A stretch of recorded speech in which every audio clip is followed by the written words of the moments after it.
오늘 우리에게 주시는 하나님의 말씀은 예레미야 18장 5절에서 10절까지의 말씀입니다. 예레미야 18장 5절에서 10절까지의 말씀 제가 봉독하여 드리겠습니다. 때에 여호와의 말씀이 내게 임하니라. 가라사대 나 여호와가 이르노라. 이스라엘 족속아, 이 토기장이에 하는 것 같이 내가 능히 너희에게 행하지 못하겠느냐. 이스라엘 족속아, 지늘기 토기장이의 손에 있음같이 너희가 내 손에 있느니라. 내가 언제든지 어느 민족이나 국가를 뽑거나 파하거나 멸하리라 한다고 하자.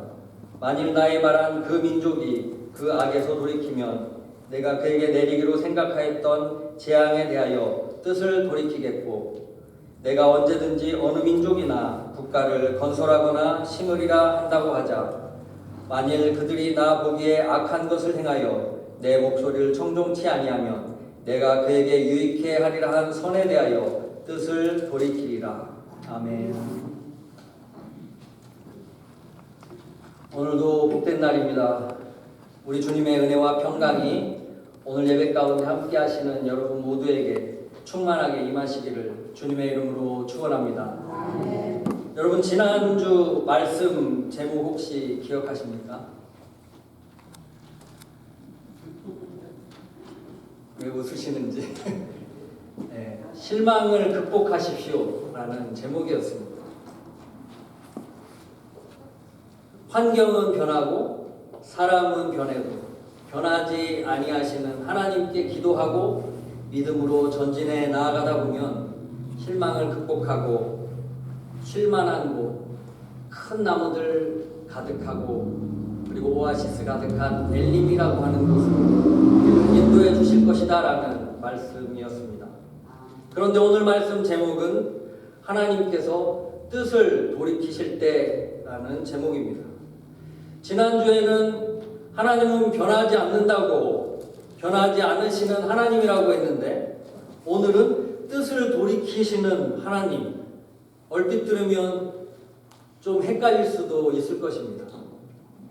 그러나 저와 여러분을 사랑하시고 구원하시는 하나님의 큰 뜻과 목적에는 변함이 없으시고, 그 과정에 있어서, 방법에 있어서 우리의 생각과 우리의 방법과 좀 차이가 있다는 것을 이해할 수가 있어야 하는 것입니다.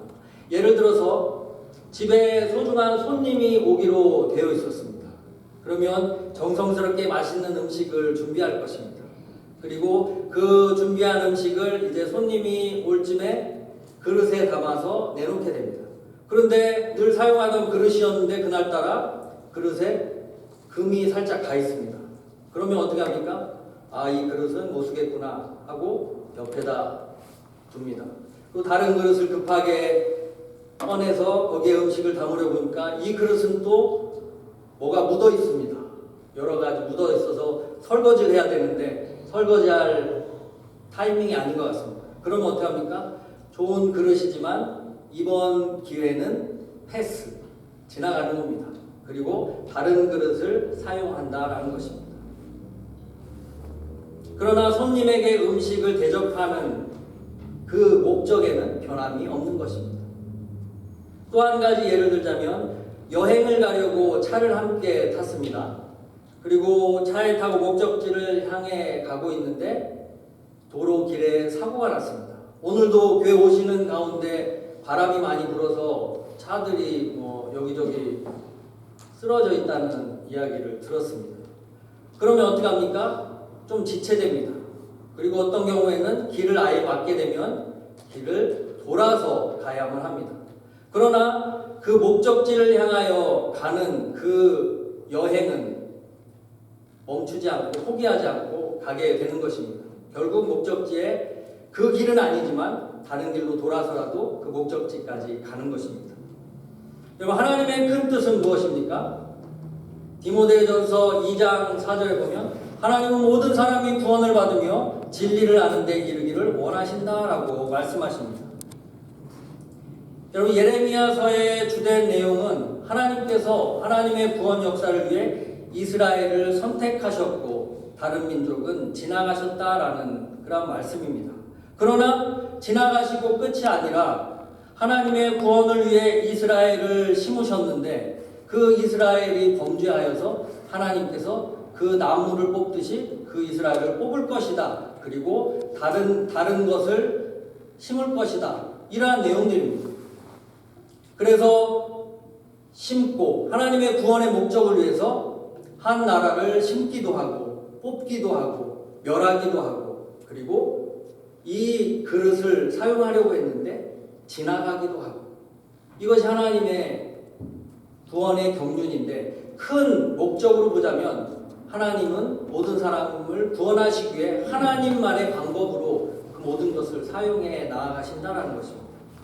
미국을 하나님의 선교를 위해서 하나님의 구원의 역사를 위해서 미국을 선택하셔서 세우시고 부강케 하시고 또 동방의 작은 나라 대한민국을 선택하시고 또 어느 민족을 하나님께서 구원의 역사를 위해 선택하려고 하다가 이 민족이 죄를 짓고 하나님의 뜻에 합당하지 않은 것 같으면 멸하시기도 하고 아니면 지나가기도 하시고 이것이 바로 하나님의 섭리이고 하나님의 구원의 계획이다라는 것입니다. 이러한 맥락에서 오늘 저와 여러분에게 주시는 하나님의 메시지는 무엇일지 오늘 본문 말씀을 통해 함께 은혜를 나누고자 합니다. 하나님께서 예레미야를 부르시고 그가 토기장이가 일하고 있는 집으로 가보라고 명령하십니다. 예레미야가 가서 보니까 토기장이가 진흙으로 그릇을 만들고 있는데 그가 원하는 그릇의 모양이 나오지 않으니까 만들다만 그릇을 깨버리고 자기가 원하는 모양의 그릇으로 다시 만드는 모습을 보게 됩니다. 이 광경을 보고 있을 때 하나님의 말씀이 예레미야에게 임하게 됩니다. 진흙이 토기장이의 손에 있는 것처럼 이스라엘 백성들은 하나님의 손 안에 있다. 이렇게 말씀하시면서 하나님께서 언제든지 하나님의 선하신 목적을 위해 뜻을 돌이키신다라고 말씀을 하고 계시는 것입니다. 그럼 언제 하나님께서 뜻을 돌이키시는지 오늘 본문 7절과 8절 말씀을 먼저 함께 읽어보도록 하겠습니다. 함께 읽겠습니다. 내가 언제든지 어느 민족이나 국가를 뽑거나 파하거나 멸하리라 한다고 하자. 만일 나의 말한 그 민족이 그 악에서 돌이키면 내가 그에게 내리기로 생각하였던 재앙에 대하여 뜻을 돌이키겠고. 아멘. 범죄한 민족이나 개인에게 있어서 재앙을 내리기로 생각하셨지만 회개할 때에 재앙에 대해서 뜻을 돌이키시는 하나님이다라는 것입니다. 요나서 3장 10절에 이러한 말씀이 있습니다.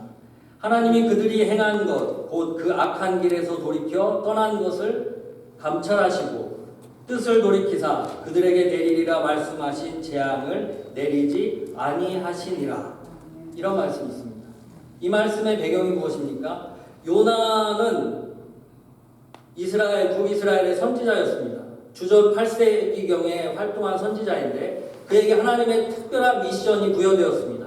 그 임무는 니느웨라고 하는 도시에 가서 경고하되 그들의 죄가 가득하여 하나님의 진노로 그 성이 무너지게 될 것을 소리쳐 알리라라는 것입니다. 이렇게 하나님의 진노의 대상이 된 니느웨라고 하는 도시는 그 당시 아수르라고 하는 나라의 수도였습니다.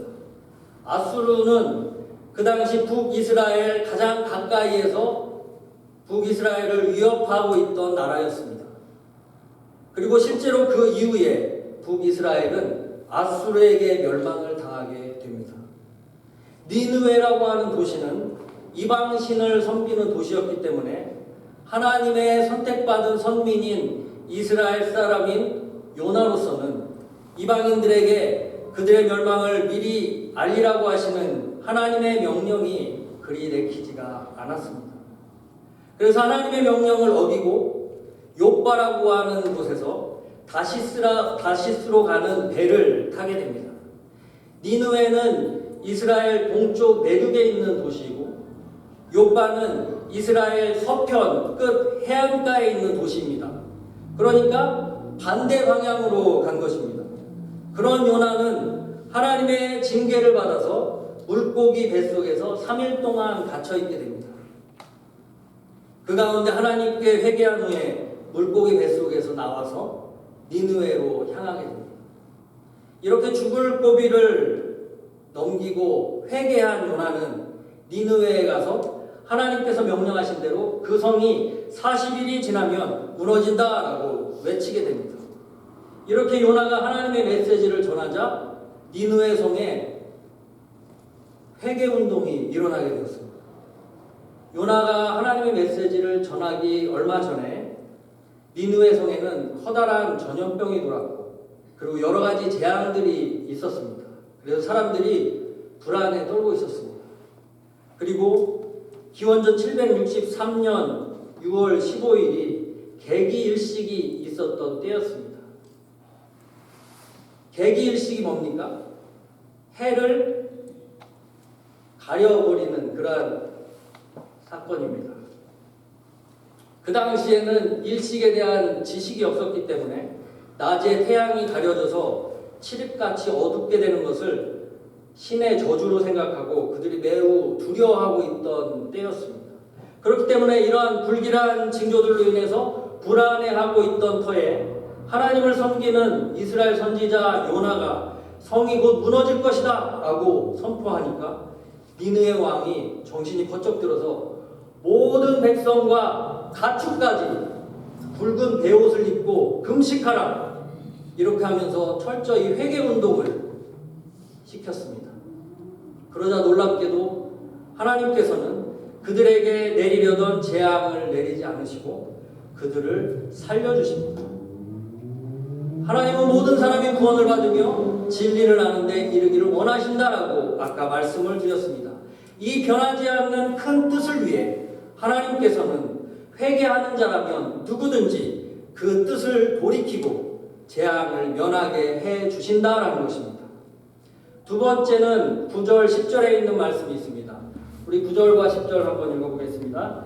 내가 언제든지 어느 민족이나 국가를 건설하거나 심으리라 한다고 하자 만일 그들이 나 보기에 악한 것을 행하여 내 목소리를 청종치 아니하면 내가 그에게 유익케 하리라 한 선에 대하여 뜻을 돌이키리라. 아멘. 이 말씀은 반대의 경우라고 할 수가 있습니다. 만일 악을 행하여 하나님의 목소리를 청종치 아니하면 그에 대한 선에 대해서 축복에 대해서 뜻을 돌이키신다라는 것입니다. 축복해 주시기로 하였는데 교만하고 죄를 짓게 되면 깨우치도록 축복을 보류하시기도 하고 그 축복을 지나가게 하는 이 사람한테 주려고 했는데 받을만 하지 않으면 지나가는 이러한 일들이 벌어지게 된다는 것입니다. 토기장이가 진흙한 뭉치를 선택해서 그릇을 만들고자 하는데 진흙이 원하는 것과 달리 불순물도 많고 원하는 모양대로 되어지지 않으면 토기장이는 그 그릇을 깨고 다시 만듭니다. 이처럼 하나님께서는 어느 민족을 선택하여 하나님의 구원을 위한 그릇으로 사용하시고자 하는데 그 민족이 또는 그 사람이 악을 행하여 하나님의 목소리를 청종치 아니하면 그에 대한 선한 목적에 대해 뜻을 돌이키신다라는 말씀입니다. 어제 새벽에 예레미야 17장에 관한 말씀을 나눴습니다. 예레미야 17장은 유다의 죄에 대한 하나님의 심판에 대한 메시지가 소개되어 있었습니다. 특별히 17장 5절을 보시면 이러한 말씀이 있습니다. 나 여호와가 이같이 말하노라. 무릇 사람을 믿으며 혈육으로 그 권력을 삼고 마음이 여호와에게서 떠난 그 사람은 저주를 받을 것이라. 여기에 빨간 글씨로 새겨진 글씨가 있습니다. 이게 똑같은 사람이라는 단어입니다. 사람, 무릇 사람을 믿으며 혈육, 이것도 사람을 말하는데 혈육으로 그 권력을 삼고 마음이 여호와에게서 떠난 그 사람은 저주를 받을 것이라. 똑같은 사람이라고 하는 단어인데 자세히 살펴보면 첫 번째 사람이라고 표기되는 것은 아담이라고 해서 일반적인 그냥 인간을 말합니다. 인간을 믿고 그리고 혈육은 뭐냐면은 하나님과 반대되는 육체, 그냥 단지 육체를 말하는 것입니다. 사람이지만 아무런 힘이 없는 보잘것없는 육체. 그 육체를 자기의 권력으로 자기의 의지할 것으로 삼는 마음이 하나님에게서 떠난 그 사람, 여기서 말하는 그 사람은 용사라는 의미가 있습니다. 강한 자. 누구냐면 바로 이스라엘 백성을 말합니다. 이스라엘 백성을 하나님께서 강한 자로 용사로 세워주셨는데 사람을 의지하고 하나님으로부터 떠난 아무런 힘이 없는 육체를 의지하는 그 이스라엘 백성들에게 저주가 임할 것이다 라는 말씀입니다.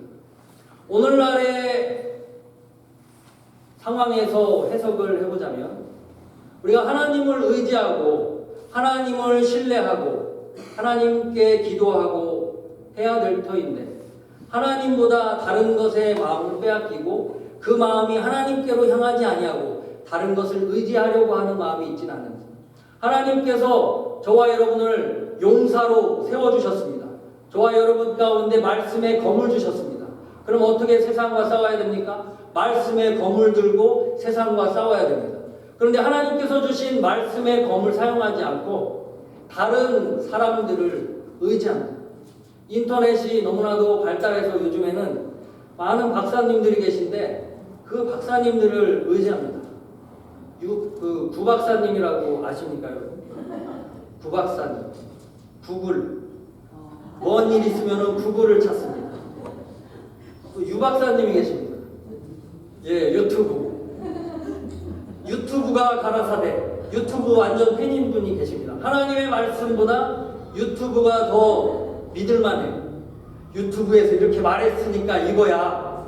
유튜브가 절대적인 진리는 아닙니다. 구글이 절대적인 진리는 아닐 것입니다. 그런데 오늘날에는 이 구박사님과 유박사님이 절대자가 되고 하나님보다 못한 위치에 처해 있는 경우가 너무나도 많은 것을 볼 수가 있습니다. 우리가 하나님의 말씀을 붙잡아야 되고 하나님의 약속의 말씀을 알기에 더욱더 힘써야 됩니다. 여러분 요한계시록 22장 18절 19절에 무서운 말씀이 또한 있습니다. 제가 한번 읽어보겠습니다. 내가 이 책의 예언의 말씀을 듣는 각인에게 증거하노니 만일 누구든지 이것들 외에 더하면 하나님이 이 책에 기록된 재앙들을 그에게 더하실 터이요 만일 누구든지 이 책의 예언의 말씀에서 제하여 버리면 하나님이 이 책에 기록된 생명나무와 및 거룩한 성의 참여함을 제하여 버리시리라. 아멘. 여러분 이사야, 예레미야 이 성경에 기록된 주된 내용들이 무엇이냐면 하나님께서 축복을 약속하셨는데 이스라엘 백성들이 하나님을 의지하지 않고 우상을 섬기고 죄를 짓게 됩니다. 그래서 죄를 범한 이스라엘에 대해서 하나님께서 뜻을 돌이키사 심판하시는 내용이 계속해서 나오는 것을 볼 수가 있습니다. 그래서 왠지 불편한 내용들이 많이 있을 것입니다. 그러나 불편하지만 꼭 기억하고 알아야 할 불편한 진실인 것입니다. 하나님의 축복을 예비된 하나님의 백성일지라도 그 은혜를 받기에 합당한 그릇이 되어 있지 않다면 하나님께서 지나가신다라는 것을 기억해야 하는 것입니다. 세 번째로 하나님의 백성들의 기도로 하나님께서 뜻을 돌이키십니다. 창세기 18장에 보시면 하나님께서 죄악으로 가득한 소돔과 고모라 성을 불로 심판하시겠다고 아브라함에게 말씀하십니다. 이때 아브라함이 하나님께 기도합니다. 하나님 그 성에 의인 50이라도 있으면은 어떻게 하시겠습니까? 내가 그곳에 의인 50이 있다면 내가 심판을 거두리라. 하나님 50에서 5명 부족한 45명이 있다면 하나님 어떻게 하실까요? 그래 45명이 있어도 내가 그럼 뜻을 돌이키겠다. 하나님 40명이면 어떻게 하겠습니까? 그래 40명이 있어도 내가 심판하지 않겠다. 하나님 30명 하나님하고 거래를 합니다. 하나님 20명 하나님 마지막으로 죄송하지만 한 번 더 여쭙겠습니다. 하나님 10명이라도 있으면 어떻게 하시겠습니까?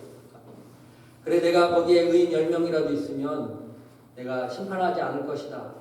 내 천사들 보내서 한번 거기가 어떤지 한번 봐야겠다. 하나님의 천사들이 그곳을 향하여 갑니다. 그리고 그곳에 의인 10명이 없어서 하나님의 심판이 임하게 되는데 아브라함이 그토록 하나님 조금만 10명이라도 라고 하나님께 간절히 기도하였던 그 의도가 무엇입니까? 그 소돔성에 누가 있습니까? 그의 조카 롯과 롯의 가족 10명이 될지 안 될지 모르지만 그 비슷한 수의 가족이 내 가족이 거기 있는데 하나님 10명이라도 있으면 심판을 면해 주십시오. 하나님께서 아브라함의 그 간절한 마음을 알기에 소돔성을 심판하시고 멸하실 때에 하나님께서 롯과 그 가족들을 구해내시는 것을 볼 수가 있습니다. 창세기 19장 29절에는 이렇게 말씀합니다. 하나님이 아브라함을 생각하사 그 성들을 멸하실 때 하나님이 아브라함을 생각하사 롯을 그 엎으시는 중에서 내어 보내셨다. 이렇게 말씀하고 있습니다. 아브라함의 기도로 인하여 하나님께서 뜻을 돌이키셨다는 거죠. 하나님의 백성들의 기도로 하나님께서 뜻을 돌이킬 수 있다는 것입니다.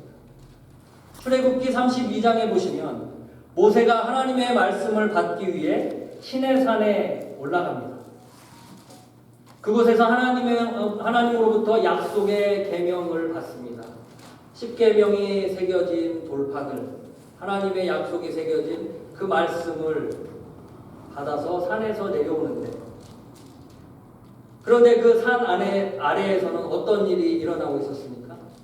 모세가 산 위에 올라가서 하나님과 대면하고 하나님의 말씀을 기록한 돌판을 받는 동안 산 밑에서 백성들이 왜 모세는 어디 갔냐? 왜 우리를 이곳으로 인도한 지도자는 어디에 있느냐? 백성들이 불평을 합니다. 그러면서 아론에게 우리를 인도할 신을 보여줘라 이렇게 아론에게 요청을 하고 불평하고 원망합니다. 그러니까 아론이 사람을 두려워하며 그들의 원하는 것을 들어주려고 금 모으기 운동을 합니다. 금 가져오라고. 그래, 금 가져와. 금을 다 모아서 그것을 녹여서 송아지를 만듭니다. 금송아지를 만들고 이것이 바로 당신네들을 이곳까지 인도한 신이요. 그러니까 그들이 춤추면서 축제를 벌입니다. 모세가 산에서 내려와 보니까 너무나도 어이없는 일들이 벌어지고 있는 것입니다. 송아지를 하나님이라고 신이라고 섬기고 있는 그 모습, 그때 하나님의 음성이 들려옵니다. 이것이 바로 네가 인도해낸 백성이냐? 내가 이제 내 뜻대로 다시 하겠다. 내가 그들에게 진노해서 그들을 다 진멸하고 너는 큰 나라가 되게 하겠다. 너를 통해서 다시 나라를 세우겠다. 그러나 이 백성들 내가 다 멸하겠다.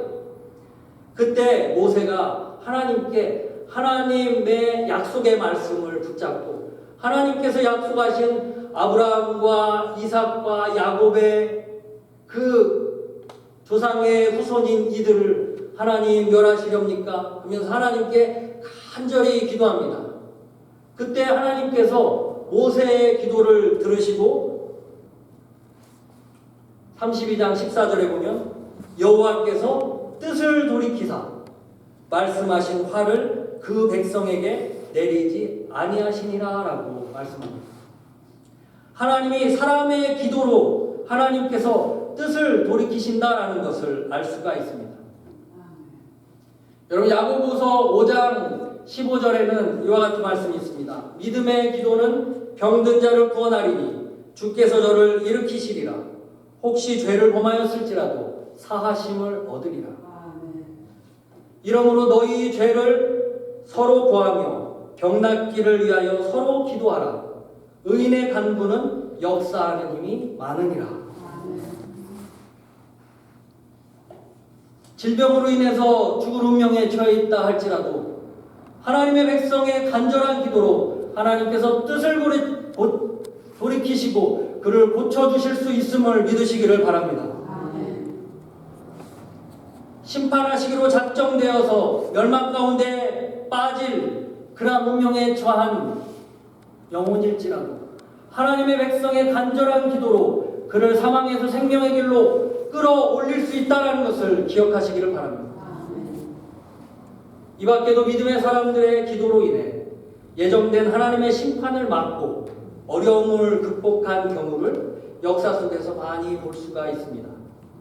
여러분, 미국 역사에서 가장 위대한 대통령이 누구냐고 질문하시면 많은 사람이 링컨이라고 대답을 할 것입니다.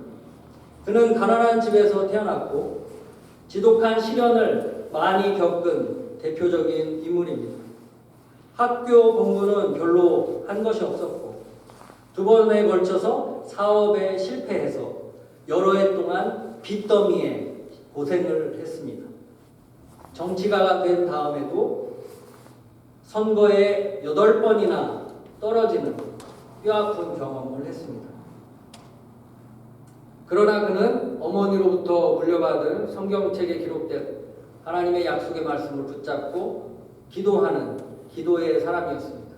마침내 하나님의 은혜로 그가 대통령이 되었고 1862년에 4월 30일 링컨은 대통령 재임 당시 7년간의 남북 전쟁으로 나라 전체가 피로 물들었을 때에 전국에 금식 기도일을 선포했습니다. 그리고 다음과 같은 연설을 합니다. 미국의 비극을 끝낼 수 있는 길은 오직 우리가 하나님께로 돌아가는 길뿐입니다. 이 비극의 원인은 너나 할 것 없이 하나님을 떠난 데 있습니다. 이 나라 이 백성이 하나님을 떠났기 때문에 이 같은 비극이 있는 것입니다. 그러니 다 같이 하나님께로 돌아갑시다. 이렇게 외쳤습니다. 하나님께로 돌아가자고, 하나님께로 돌이키자고 외치며 기도했던 지도자의 회개와 기도운동으로 인하여 하나님께서 뜻을 돌이키사 국가적인 큰 재앙을 피하게 하시고 부강한 나라로 발전하게 되었음을 역사를 통해 보게 되는 것입니다. 오늘은 종교개혁주일입니다.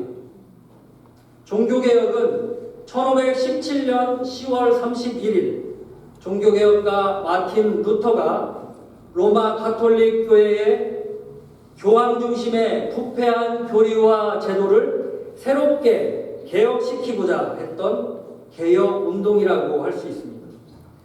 오늘날 우리의 상황에 적용해 보자면 오늘날 많은 교회가 물질주의와 그리고 매너리즘에 빠져 있습니다. 교회와 신앙의 개혁을 위한 시간이 되어야 할 것입니다. 영적으로 많은 도전을 받는 때에 살고 있는 저와 여러분, 사랑하는 여러분의 가족과 자녀, 손자, 손녀, 친구, 이웃들 가운데 아직 하나님께로 그 마음이 향하지 않고 하나님께서 원하시는 곳과 다른 방향을 향하여 가고 있는 분들이 계시다라고 한다면 여러분의 기도가 그들을 살릴 수 있다는 것을 기억하시길 바랍니다. 성도의 기도로 인해 하나님께서 뜻을 돌이키신다라는 것을 기억하시고 하나님의 긍휼을 구하며 주님께서 원하시는 귀한 영혼들을 주님께로 인도하고 하나님의 소원을 이루어드리는 신실한 믿음의 가족들 다 되시기를 주님의 이름으로 축원합니다. 이 시간 함께 찬송 한 곡을 소개해 드리려고 합니다. 이 찬송을 소개해드리고 찬송을 부르시고 4절째 일어나셔서 함께 기도하는 시간을 갖기 원합니다. 이 찬송시는 영국의 여류 찬송가 작시자인 프랜시스 리들리 하버갈이라고 하는 여인이 지은 찬송입니다. 하버갈 여사는 휴양지 뒤셀도르프에 있는 한 독일 친구의 집에 머물게 되었는데 어느 날 그 집에 있던 그림 하나가 하버갈의 눈에 확 들어오게 되었습니다. 그 그림은 예수님께서 머리에 가시관을 쓰시고 피를 흘리고 계시는 그림이었는데 그 그림에는 이 사람을 보라 라는 제목이 붙어 있었습니다. 그리고 그 밑에는 나는 너를 위해 내 생명을 주었는데 너는 날 위해 무엇을 했느냐 라고 쓰여 있었습니다. 이 그림을 본 하보갈은 커다란 충격을 받았습니다. 자신도 모르게 뺨에서 눈물이 흐르고 있었고 이 글귀를 적어가지고 자기 방으로 들어온 그녀가 이제 눈을 감고 묵상을 하는 가운데 내 너를 위하여 라고 하는 찬송시를 지었습니다. 그날 저녁 하보갈은 벽난로 앞에 앉아서 그 찬송시를 다시 읽다가 어쩐지 좀 서투른 것 같아서 마음에 들지 않아서 그 찬송시를 종이를 구겨서 벽난로에 집어넣습니다. 그랬는데 놀랍게도 벽난로에서 바람이 훅 불면서 그 종이가 다시 튀어나오는 것입니다. 그때 하보갈은 태우지 말고 다시 주어라 라는 음성이 자기에게 들리는 것 같았습니다. 그래서 가장자리만 약간 그을린 그 종이를 펴서 다시 깨끗하게 받아 적었습니다. 다음날 정기적으로 방문하는 양로원에 가서 자기가 지은 이 찬송시를 그곳에 계신 어르신들에게 읽어드렸습니다. 그러자 그들은 커다란 감동을 받고 울면서 감격해했습니다. 그들의 모습을 보고 은혜를 받은 하보갈은 집으로 돌아와서 나머지 구절을 채워 넣었고 그리하여 이 은혜로운 찬송시가 탄생하게 되었습니다. 내 너를 위하여 몸버려 피 흘려 내 죄를 속하여 살 길을 주었다. 한없는 용서와 참 사랑 가지고 세상에 내려와 값없이 주었다. 이것이 귀중하건만 날 못 주느냐. 오늘 이 찬송을 부르시며 우리를 부르시는 주님의 음성을 들으시고 주님의 길을 따라가시는 복된 시간 되시기를 바랍니다. 함께 찬송 부르시고 4절에 일어나셔서 함께 찬송 부르시고 기도하겠습니다.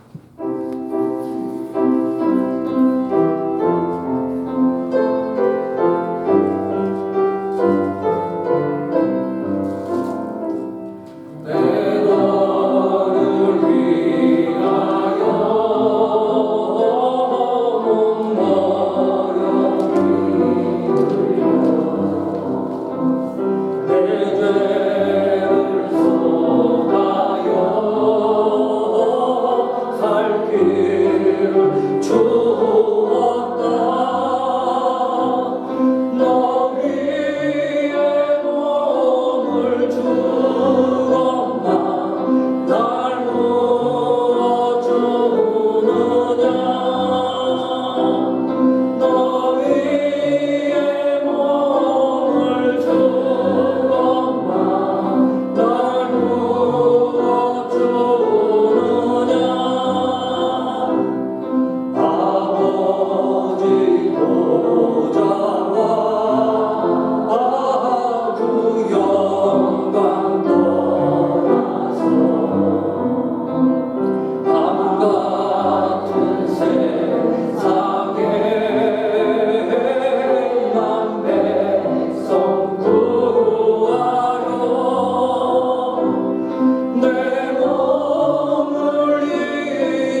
시간 오늘 말씀 생각하며 함께 기도하실 때에 토기장이 되시는 온 땅의 주인 되시는 하나님, 사랑하는 고국 대한민국, 그리고 우리가 몸담고 살아가는 이 미국 땅을 긍휼히 여기시사 하나님께서 사용하시는 나라가 되게 하여 주시옵소서. 하나님, 우리 가스연합교회가 하나님께서 기뻐 사용하시는 그릇 되게 하여 주시옵소서. 하나님, 나의 삶이 다하는 순간까지 하나님께 쓰임받는 그릇, 하나님의 기쁨 되는 그릇 되게 하여 주시고, 그 은혜가 우리의 자녀 후손에게 아름답게 이어지도록 은혜 위에 은혜를 더하여 주시옵소서. 오늘 말씀 생각하며 기도함으로 주 앞에 나아갑니다. 함께 기도하겠습니다.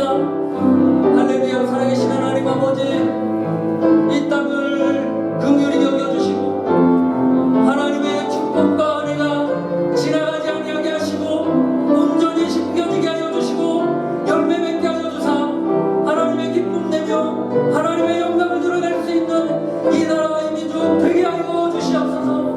하나님, 우리 교회가 하나님의 뜻하신 바 하나님의 소원을 이루어드리는 교회로 지속적으로 쓰임받게 하여 주시고 지나가는 그릇 되지 아니하게 하시고 쓰임받는 그릇 되게 하여 주시고 하나님의 기쁨이요 하나님의 자랑이 되게 하여 주시며 주님의 눈과 마음이 주야로 모으시며 주님의 관심과 생각이 떠나지 않는 하나님의 능력 안에 머무는 교회 되게 하여 주시옵소서. 하나님, 우리의 가정이 살아가는 우리의 자녀 손들이 하나님 은혜 안에 머물게 하여 주시고 하나님의 축복의 그릇이 옮겨지지 아니하게 하시고 풍성한 열매로 우리 하나님께 영광 돌릴 수 있는 쓰임받는 그릇 되게 하여 주시옵소서. 이 가운데 사랑하는 우리의 가족 중에 우리의 이웃 중에 우리가 아는 이들 중에 아직 하나님을 몰라 잘못된 길로 허탄한 우상을 섬기며 돌아가고 있는 영혼 있지 않습니까? 불쌍히 여겨주시옵소서. 하나님의 백성의 기도를 들어주사 뜻을 돌이키시고 구원해 주셨던 하나님, 그 귀를 베풀어 주시고 고쳐 주시옵소서. 치유하여 주시옵소서. 구원하여 주시옵소서. 그 귀를 베풀어 주시옵소서. 오 할렐루야. 살아계신 하나님, 저의 능에 하여 주시옵소서. 오늘 종교개혁주를 맞이하여 우리의 신앙이 우리의 교회가 하나님의 뜻으로 돌이키게 하여 주시고 변화되고 개혁되고 새로워지는 은혜가 있게 하여 주시옵소서.